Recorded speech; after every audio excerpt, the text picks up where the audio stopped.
You ever finish a book and just wonder what was really going through the author's mind as they penned those last few words? Well, today that's exactly what we're going to do. We're going to dive deep and deconstruct a really personal final chapter to try and understand an author's ultimate message, not just to their inspiration, but to us, the readers. All right, so here it is. This is the source text we're going to be exploring. And you'll notice right away, this isn't just a summary of everything that came before. No, it's framed as this direct, super intimate address. This is that moment where the author kind of drops the formal teaching voice and starts speaking directly from the heart. And that right there is the key. This last chapter, it's not a typical epilogue. The author doesn't see it as a way to just neatly tie up loose ends. Instead, they see it as an offering, a deeply personal act of giving back a gift that they feel they've received. So let's start with the author's own statement of purpose, because it really sets the stage for what this final offering is all about. Wow.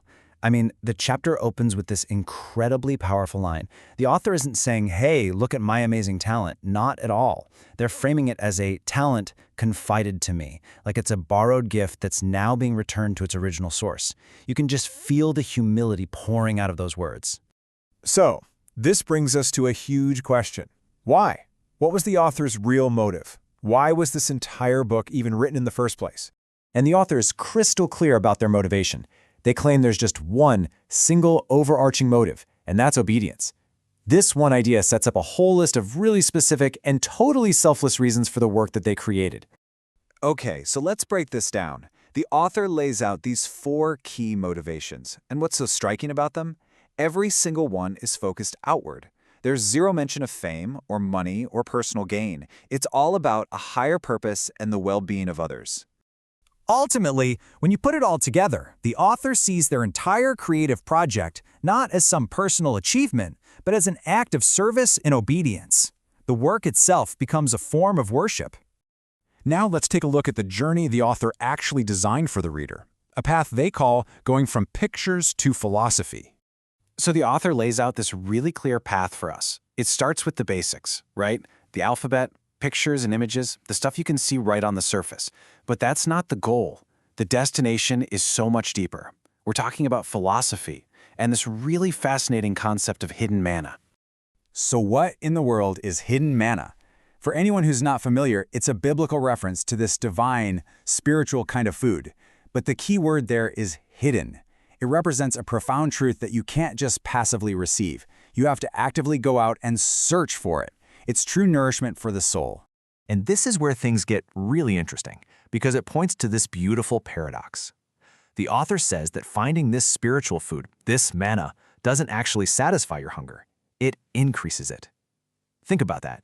The more you learn, the more you understand, the more you realize there is to learn. It's a hunger that literally grows the more you feed it.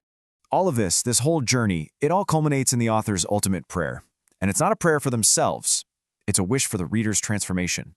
So here, the author spells out a 4-step transformation they hope every single reader goes through.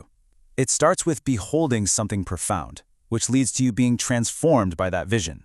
Then elevating your heart with love, and finally, becoming an offering yourself. This line right here gets to the absolute core of the prayer. The hope is that by seeing and understanding the divine, the reader themselves will be fundamentally changed, remade in the very image of the truth they've come to behold. And here we have the author's final and incredibly humble wish. They're hoping that their readers' spiritual growth, their transformation into these golden censers, which are vessels used for worship, will somehow compensate for the author's own perceived shortcomings and failures. It's really something. So what does this all mean? It means that the book isn't just words on a page. For this author, the work is only truly finished when you, the reader, are transformed by it. Your journey is the final component, the last piece of the puzzle that completes the author's offering. And this leaves us with a final thought to chew on. Deconstructing these words really forces us to ask ourselves, what does it mean to create something not for personal gain, but purely for the transformation of another person? When does our own work become a truly selfless gift?